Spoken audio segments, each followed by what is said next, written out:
I asked ChatGPT to imagine a story where a modern civil war erupts in the US following Donald Trump's victory in the 2024 presidential election. Stay tuned to find out how part 2 of the story unfolds. December 2024, the protests turned violent as December rolled in. The protests grew larger, more intense. What started as peaceful demonstrations soon spiraled out of control.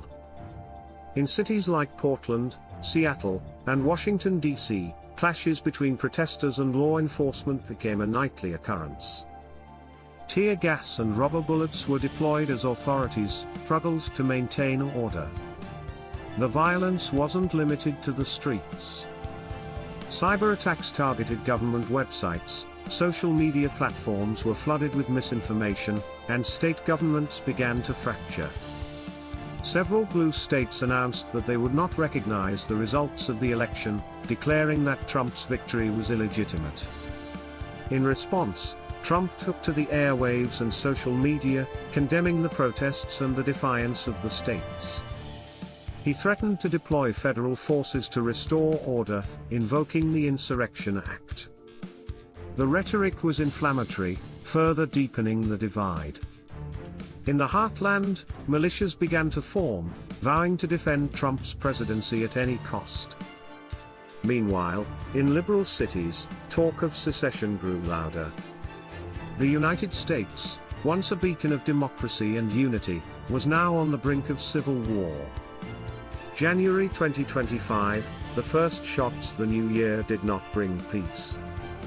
By January 2025, the situation had escalated to the point of no return. In a small town in Texas, a group of armed Trump supporters had taken over a local government building, refusing to leave. The governor, defiant in his rejection of federal authority, ordered state police to retake the building. The confrontation quickly turned deadly.